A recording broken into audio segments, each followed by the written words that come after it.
สบายดีเด้อพ่อแม่พี่น้องเบิร์ดสุขุสมองสบอนวันนี้กับพวกพ่อกับสองสมองสินต่อสินเคยนะพี่น้องสิมาห้อยหมากอันนี้ลูกบอลว่างวันนี้เนาะนั่งไปนั่งมาบ่มีแนวเห็ดแล้วก็เลยสิมาห้อยอันนี้ก่อนเนาะ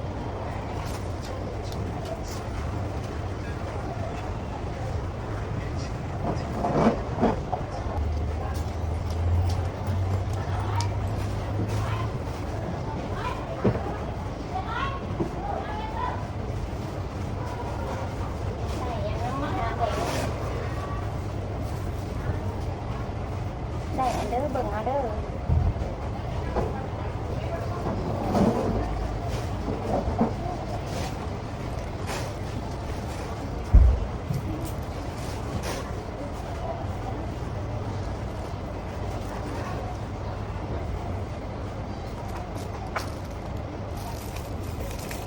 เสียงเขากล้อง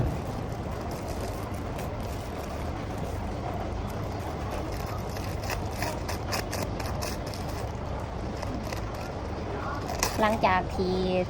ไปเที่ยวไปหลินเนาะฝั่งไทยพี่น้องมุกดาหารมากะหลังจากมาหอดแล้วก็สะพงกับทำงานเลยพี่น้อง หอดบ้านหอดส่งเลยเด้อยังบ่มีโอกาสได้อันอาทิตย์บอก FC เนาะหอดบ้านแล้วสะพงก็ได้มาแต่เวียกอะไรพี่น้องเวียกงานกับลายจะเก็บเพชรอันใดอันยาสะพงกับบริไทยให้เบิ่งเบิดอันสู่ตอนเนาะมันก็เลยนี่ปึ๊บหาบอลตั้งกล้องก่อนสินั่งก่อนพี่น้องเลย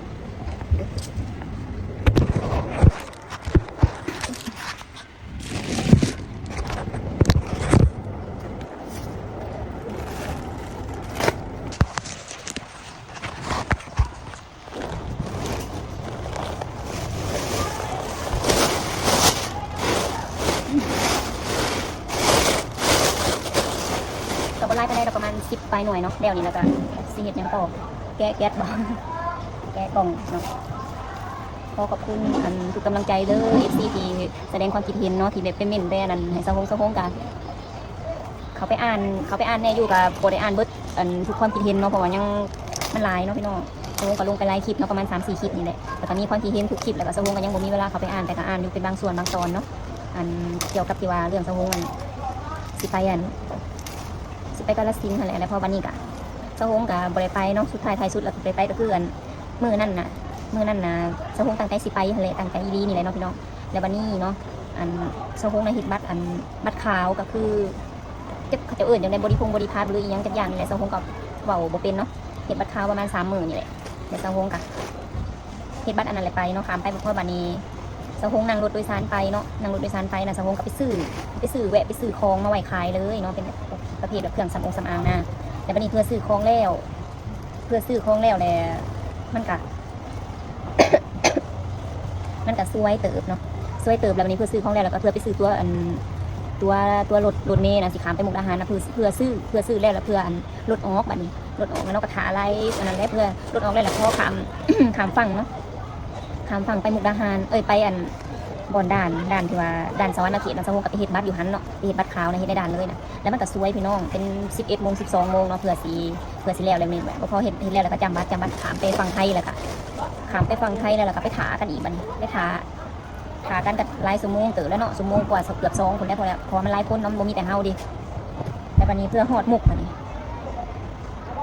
เพื่อฮอดมุกก็ประมาณบ่ายโมงบ่าย2พี่น้องอู้ก็เลยว่าว่าสิไปก็คือบ่ทันเนาะเพราะมันค่ำแล้วพี่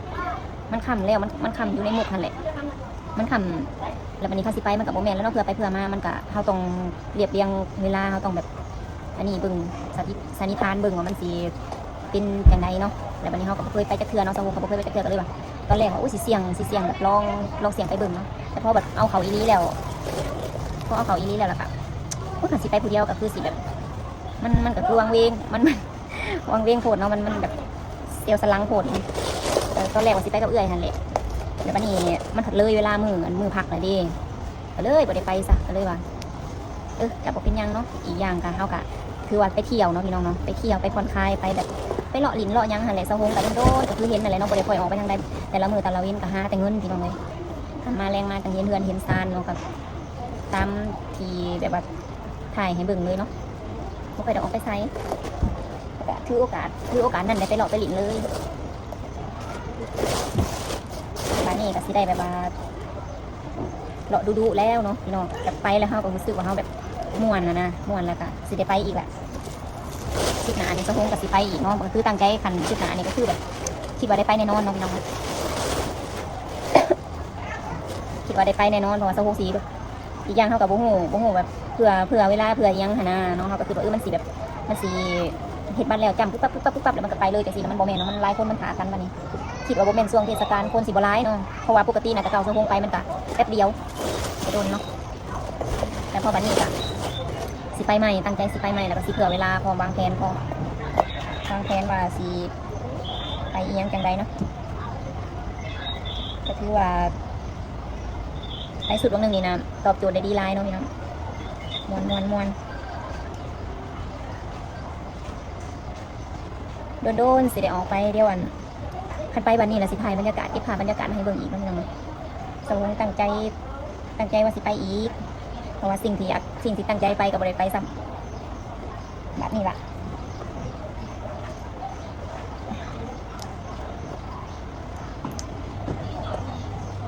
อันนี้ก็ได้คายอยู่บอกว่าเด็กหน่อยเนาะแต่พ่อแม่เขาจะเอามาเราตลาดอะไรกันมาแวซื้อเมื่อให้ลูกนั่นนี่แหละเป็นพ่อแม่คนเห็นยังงานเห็นยังเป็นตะลิ่งเห็นนั่นเห็นนี่ก็อยากซื้อมาให้ลูกเนาะสะพงบ่มีลูกก็เลยบ่ฮู้ว่ามันรู้สึกยังไง แต่แบบเห็นแบบเด็กหน่อยเห็นแบบน้องเป็นแบบลูกนะสาวลูกเห็นนั่นเห็นนี่ก็แบบว่ามันเป็นตะแพงคือเห็นเลยเนาะคือเห็นแบบให้ใส่คือสิเป็นตะแพงประมาณนี้นี่ทำแบบเดี๋ยวเลยเด้อหอมไปหอยเลยเนาะ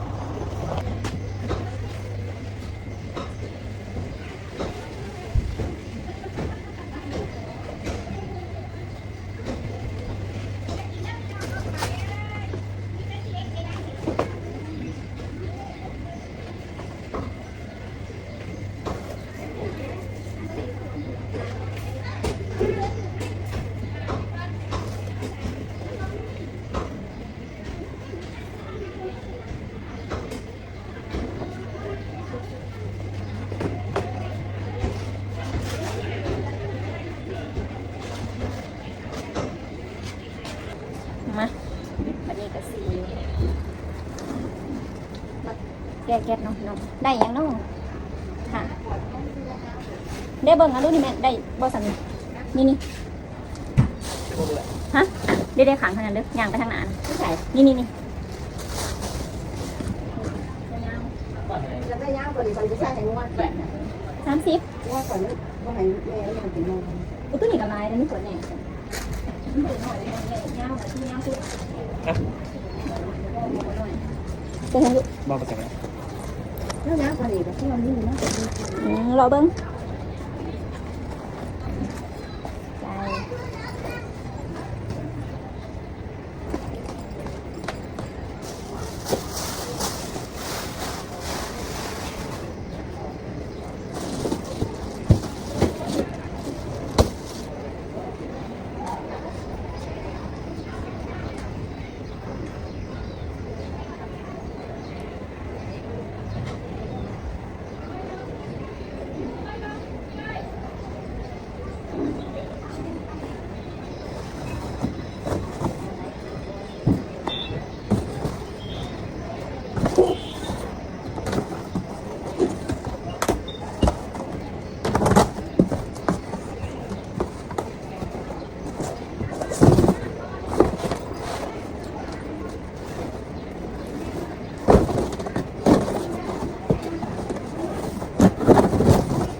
เด้อทางนั้นดูคลิปย่างไปทางนั้น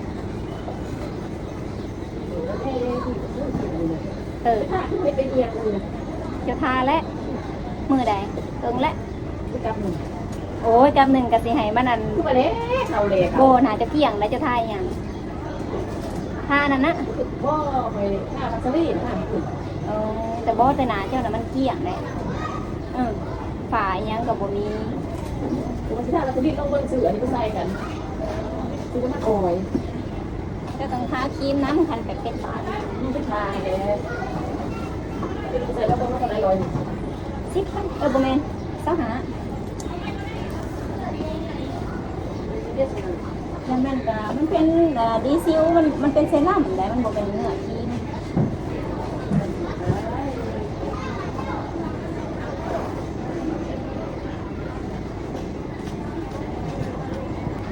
สเก็ตพันกันแดดใส่ดีได้นะคนใส่ลาย ลองเนาะ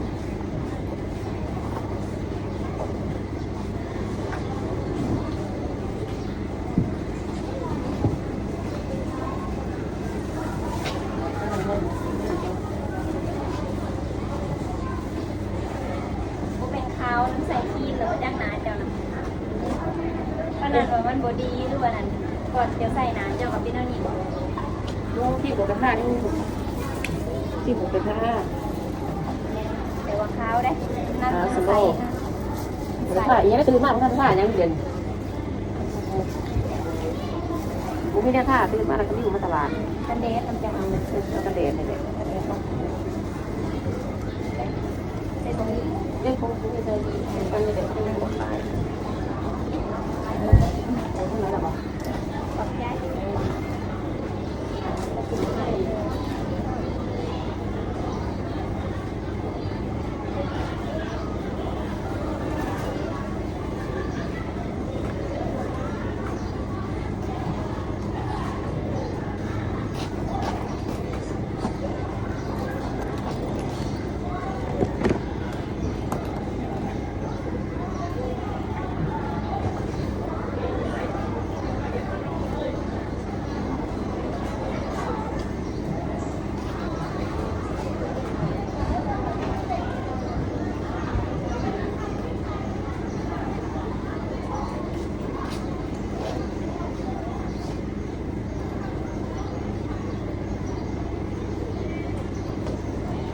มารีวิวคกใหญ่ให้เบิ่งใหญ่นะเบิ่งขนาดว่ามือโซฮงก็ยังซ้ำนี่เนาะพอมันใหญ่แห้งดีแบบใส่จัมโบ้เนาะตอนถ่ายมันก็บ่ได้ใหญ่ดอกแต่พอว่าตัวจริงแล้วนะประมาณ5 โล6 โลได้เพราะว่ามันใหญ่เบิ่งจับอันนี้สั่งมาไว้ขายอันส่วงเขาเจ้ากินดองมีงานเนาะเขาเจ้าสีซื้อไปแบบนี้นะเป็นขกเป็นสาบเป็นอันนี้พี่น้องพอได้ขายอยู่เนาะมีคนสั่งอันนี้กับลูกค้าสั่งก็เลยสั่งมาไว้ลูกค้าสั่งไว้อยากได้สั่งมาในเด้อเพิ่นว่าโซฮงก็เลยจัดไปเนาะ10 หน่วยอันนี้ก็ใส่เดียวกันใหญ่แห้งอย่างเดียวนะตัวนี้จะเป็นใส่รุดลงใส่กลางอันนี้มาเริ่มเทิมเลยสั่งกระโตสะโฮงใหญ่กว่ากระโตสะโฮงอีกโคกพี่น้องได้ยังเนาะมือนี้แม่ค้าสิมาส่งแม่พ้อยให้แม่พ้อยกับเบิดแหละยังบ่ได้อันแปลงบอนไว้ถาสั่งเอามาเท่าละอัน10 ปลายหมัดเนาะแม่พ้อยนี่ก็ถือว่าเป็นสินค้าที่ว่าใส่ในครัวเรือนเนาะที่แบบดีเป็นสินค้าหนึ่งนะพี่น้องมือเดียวก็ได้ดอกเดี๋ยวสิได้พักอันนี้ก่อนเนาะห่อนพี่น้องไว้เมื่อยเฮ็ดเรียกซ้ำนี่ก็ได้ แบบจนเศร้า เหนื่อยแต่เนาะเมื่อยแห้งอย่างนี้แก้เก็ตวันหนึ่งนี่กาเพื่อจนสุ่มเบิดอันนี้ก็หมอดกินต้องมันเป็นไม้อ่อนหมอดกินเนาะต้องเอาซอกเอาอันนั้นมาสีใส่แต่ว่ากันยังบ่ร้ายหรอกนิดหน่อยหนึ่งมารีวิวน่ะได้ยังเนาะเบิ่ง เหือเศร้าหงเนาะกำลังว่าอันเมื่อย เบิ่งหนาปุ๊อันนี้คือเหือเด้อบ่แม่นน้ำพี่น้องกระโพดว่าฮ้อน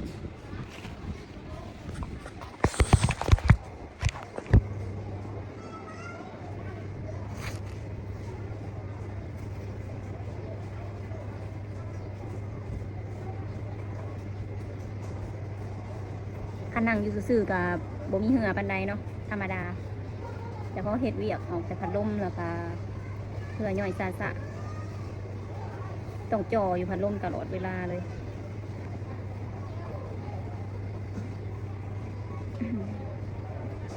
อะไรสำหรับคลิปนี้ก็ขอจบไปเพียงสำนี้เด้อฝากกดไลค์กดแชร์ติดตามส่องสะฮงในเด้อพี่น้องเด้อสิอัปเดตให้เบิ่งเรื่อยๆเรื่อยๆเนาะคือมื้อนี้ก็มาเล่าเรื่องที่แบบว่าเรื่องที่สะฮงไปมุกดาหารเนาะแล้วสิถามไปกาฬสินธุ์คือมาแจ้งให้ FC ได้หับผู้น้ำกันเนาะว่าสะฮงบ่ได้ไปแล้วก็มื้อหน้าก็สิไปใหม่ บางเรื่องเนี่ยก็คือบ่ได้ไปเนาะก็คือกลับมาแบบกลับมาซื่อๆเนาะตอนไปนะกะไปหลอกไปหลินในหมุกหันเนาะเอื่อยพาหลอกอยู่หันอยู่นี่ไปลายบอลเติบเนาะ2-3 บอลพี่น้องแล้วก็พอไปมาๆแล้วก็เวลาบ่ทวงบ่ทันแล้วก็บ่ได้ไปเนาะแล้วอีกอย่างคันสะฮงแบบว่าสีไปก็คือบัตรมันก็อยู่ได้แต่2 คืนเนาะมันก็สิแบบกระทันหันกระทันสิไปโพดมันก็แบบฟ้าวๆโพดสะฮงเลยตัดสินใจกลับดีกว่าเนาะมาใหม่สักใหญ่สันใดเด้ๆเบิ่งดูนี่เก็บของฮอดไซแล้วพี่น้อง